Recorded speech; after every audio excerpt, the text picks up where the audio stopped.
What's up, everybody? Welcome to Buzzworthy TV. And I'm the girl, Lady T. And today we are talking love and hip hop Hollywood, y'all. So let's get into it.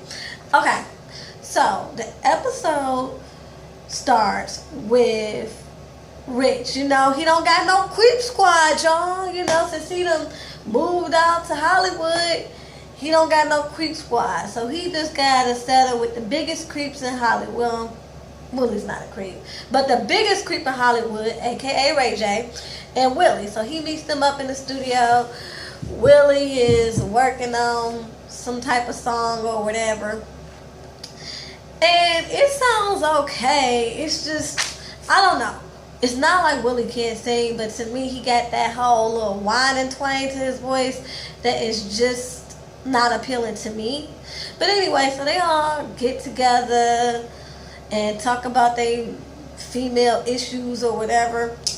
And so with that, moving on. Then we got Moniece and Fizz.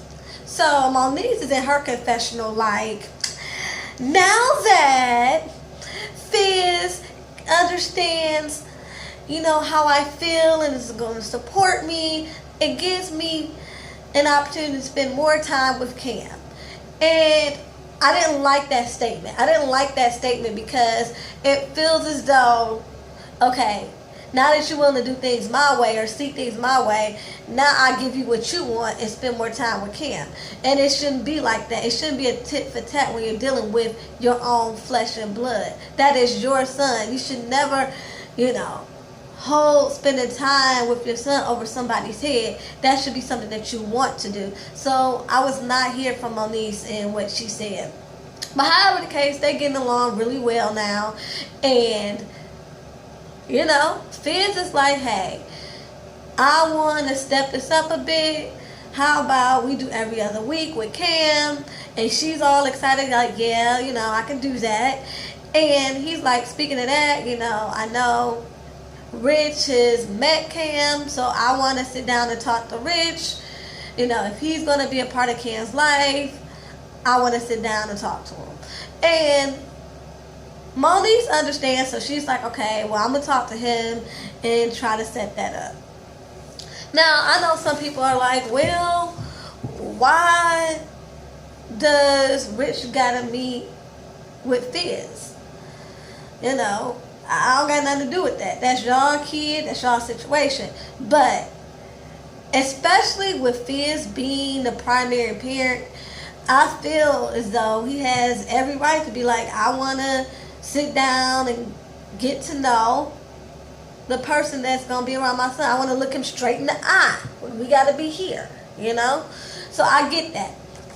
And, you know, Moniece gets it too, so she's going to talk to Rich. Okay.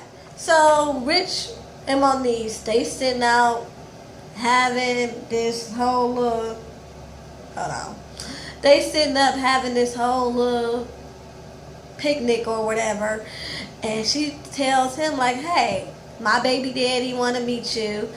And basically he's just over. Basically like, not this again. Like, he's tired of being interrogated. He's tired of going through all these hoops. When basically he just want to bang and want to be with Moniece. He ain't trying to be through all this heavy shit. He just wants to have fun. Like, you can tell he really cares about Moniece. That's why, even though he doesn't want to, he obliges her on all this bullshit. But he's really not feeling it. He just wants them to continue doing what they do and just having fun. Not all this, let me meet, you know, meeting the mama, meeting the baby daddy, meeting the kid. You know, that's just not where he's feeling right now. And so he told her, like, look, I feel as though, you know, you asked me to meet your mama, I done met your son, now you want me to meet your baby daddy, and I ain't asked you for shit. But to be with me, and I gotta go through all these hoops, jump through all these hoops, and I'm just not feeling it. And she was like, well, if you're gonna be a part of my life, you gotta accept my son, and you have to, in short, essentially accept my baby daddy. And he was like, okay, well, I'll do that. But if it goes left like how it did with your mother, I'm letting you know that I'm not here for that. And she said, well, if it goes left and you react any other way that is not respectful, that's the end of our relationship. And I'm like, wait, Monique, now, I was here for, yes, you need to talk to my baby daddy and all that. But putting that over his head, that's the shit that he was talking about. Like, it's always an ultimatum with you. And quiet as it's kept, you gonna drive that nigga away. Willie, you already done drove him away because y'all ain't even together no more. And I got a little PSA about all this shit at the end, so wait for it. So anyway, he still, even with that stupid ass comment that she made, he still agrees that he's going to go ahead and meet with Fizz.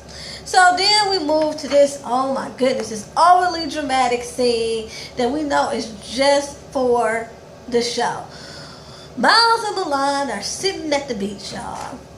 They're sitting at the beach, and basically Milan has not been returning any of Miles' phone calls. He ain't been fucking with Miles. Sorry, too many damn M's. So he ain't been really fucking with Miles because, you know, he think it's something going on with him and Amber or whatever. So Miles sits Milan down on the beach, and he tells him, like, yeah, you know, I went and talked to Amber, and, you know, I broke it down to my family, and I'm sorry that basically I didn't do it in the way that you wanted me to do it. I know I could have did it in a better way, and I apologize for that, but it's done. And all Milan can think about is, oh, so when did you tell her? When you went to her house? And I'm like, you still stuck on that you done stalked this man and saw that he pulled up in front of his I was about to say baby mama, but his ex's house, which you didn't even stay long enough to see whether he went in or not, but you're still stuck on that. When you were stalking him, shouldn't have been in the first place. You're still stuck on that. And this man has basically, essentially, turned his life upside down to be with you.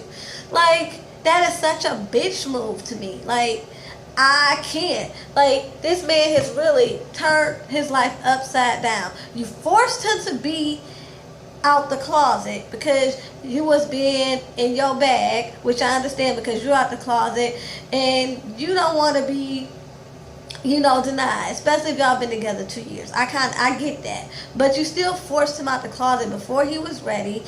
You put a strain on his relationship with somebody that he's been close to for years, since high school. And then, you know, he had to tell his family, like, he did all this to be with you, and you still on this petty shit. Milan, grow up, for real.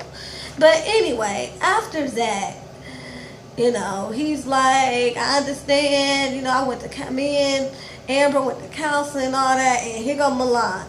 And you don't think I need to be there to support you and all that? And I'm like, yeah, he probably could have used your support, but you didn't need to be there at the counseling session because that's them two. That's their relationship. That's issues that they have to work out. I'm tired. I'm telling y'all, Milan is exhausting. Like, he is like one of them. He reminds me of one of them chicks that always drive a good man away because they just nag. Y'all know what I'm saying? Yeah, that's Milan. So, anyway, suffice to say, at the end of the conversation, they make up, but who cares because they're not even together now. Like, it's restraining orders, court cases, they doing the most. So, it don't even matter. Then let's get to Hazel and Princess. Hazel's meeting up with Princess, and they're talking about this fashion show that she's helping Nikki and Tierra put on. And basically, she's like, yeah, we want to recruit you. We want to implement some of your fashion, some of your, I think she has a swimwear line, so they want to implement that in the fashion show. And Hazel, with her messy self, lets it be known that Tierra's had surgery. That was none of Princess's business. Like, here's the thing. Hazel, I'm not mad at you for going out there and getting your point. Nobody's mad at you about that. But what I don't like is the fact that you sit up there and you call yourself this girlfriend, but you basically bringing, in cahoots with Tierra, which probably, and I'm gonna say probably, was probably not intentionally to, upset Tierra, but once you sat back and thought about it, you was like, oh, okay, I can make this event a success and get on Tierra's skin. Like, to me, that was like the icing on the cake. And just to see you gloating with the fact that Tierra is going to be upset about this just really pisses me off. Okay, speaking of, well, I mentioned Nikki. I ain't going to say speaking of Nikki because I didn't say Nikki. Y'all, excuse me. I'm at work. It has been a long day. But anyway, so Nikki, she has a lot going on. She got strip clubs. She got a fashion show she's trying to put on. And she also is, I guess, putting on this little showcase for Willie. Well, I don't know if she put it, well, Mona put it on. Let's just keep it real.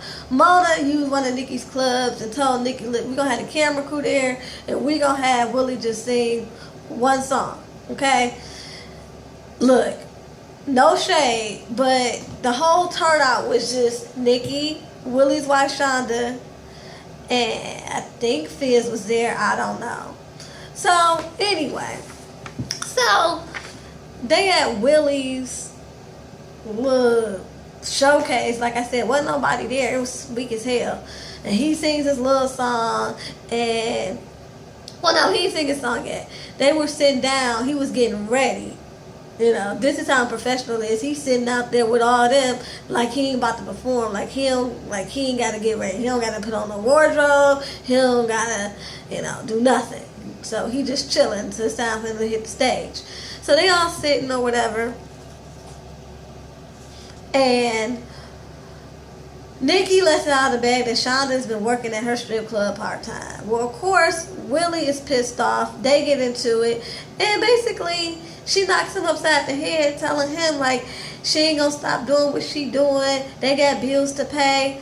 And I'm like, yeah, y'all got bills to pay, but baby girl, that ain't even how you go about it. Not when you're a wife and a mother. And the fact that you portraying yourself on TV where you're going to be in front of millions and millions of people, that this is what you want to portray. A wife and a mother who will run to the pole.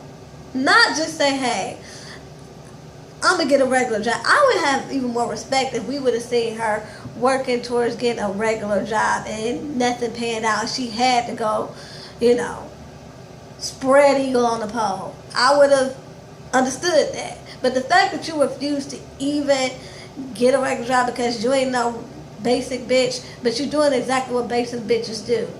Okay? There is nothing unique about what you're doing, running to the pole. Nothing unique about that. So anyway, they get into it, and after his performance, she's still standing outside. And, she crying and like, I didn't want to do it. I did it for us. You got to believe that. And he was like, but if you would have listened to me, you would have known I had things taken care of. Yeah, I know I was wrong for lying about the contract, but I got out of it. If you would have just trusted me. And I'm like, yeah, Willie, tell her. She had no faith in you. It was like she couldn't wait to get to the pole. Like, that's where her heart was at or something. You would think that she loved the pole more than she loved you. I'm just saying. So anyway, she apologizes for not believing in him, and he apologizes for not being completely honest about the whole contract situation. So then we get with Rich and Fizz. They sit down and they talk about his relationship with Monique and Cam, and basically Rich is going to say, like, look, I'm not trying to be a father to your son. If I'm around your son, I ain't going to let nothing bad happen to him. And I ain't trying to step on nobody's toes. And Fizz is like, well, I respect that. That's good to hear. And that's it. It was no shade being thrown. It wasn't messy at all. So it was good. They acted like two grown men. Okay. So let's get to the meat of this episode. So Hazel comes in there with her little cutout patterns because they're getting ready for the fashion show. And she gets there, and this is when Hazel lets her know that hired some more designers to get this show popping. She brought in Milan, and then she was like, and I also brought in Princess. And that's when she was like, okay, She wasn't happy about it, but she didn't go off. She just said, okay, you know what? I'm not feeling this whole situation. We're working with Princess. We got prior issues. I'ma leave. But it went totally left. Hazel started reading her the fucking business, talking about, you know, she done sucked Fizz's dick. I mean, not Fizz's dick, Young Bird's dick in back alleys, and talking about how, you know, she wanted to work with him even though she asked her not to. She was just reading her the riot act. And I was just like, wow, Hazel, you are fucked up. You're a fucked up individual because you didn't have to call yourself being her friend if you just gonna just basically try to ruin her. Like, you sit up here bringing in her enemy, then when she tries to back away and be mature about it, you're gonna read her the riot act. And I'm not just saying that Tiara's perfect, because basically what you did to her is basically what she did to Princess, and Tiara was filed for that shit too. But I'm just like, you called yourself being there for her through her surgery and all that. Like, you were showing yourself to be a real friend, not just somebody that they went and had drinks with, you know, that she had drinks with from time to time. Like Princess and Tiara was like, they were just like basically forming a friendship. They had drinks from time to time, and yeah, she talked to her about Ray J, but it was more so like, we hanging out. You was really calling yourself being her friend, so that was fucked up. And so they get into it, and basically that was the end of the episode. And no, I did not mention that whole thing with Nikki and Fizz talking about he wanted her to be in his new video for his song Good Lotion. I was just like, whatever, because I smell another flop and it wasn't worth my energy. Anyway, so here's my PSA. Y'all, I'm going to keep it real with y'all. All this stage fake bullshit that I'm seeing on reality TV is irritating. It's irritating me. And so what I've decided to do is just take it for what it is, an entertaining TV show. Because all this stuff is staged, set up, and it's really annoying me. Just like half these people ain't even together no more. And I think they was only together for the show. Like, come on. Like, Moniece and Rich, they were only together so he could get on this franchise of Love and Hip Hop. They ain't even together no more. Miles and Milan, you know, it's out there that Miles been out, and they just use it as a storyline for the show. And of course they not together no more. Like, I'm just over it. So yeah, for me not to get all annoyed and all that, I'm just gonna take it for what it is. Whatever Mona want to put out there, I'm just going to take it at face value, laugh, kiki with y'all, and we talk about it. But all that shit, I don't believe nothing. I don't believe nothing that they say. I'm just going to take it for what it is, entertainment. Okay, y'all. So please don't forget to rate, comment, and subscribe. Till next time, y'all. Peace and love.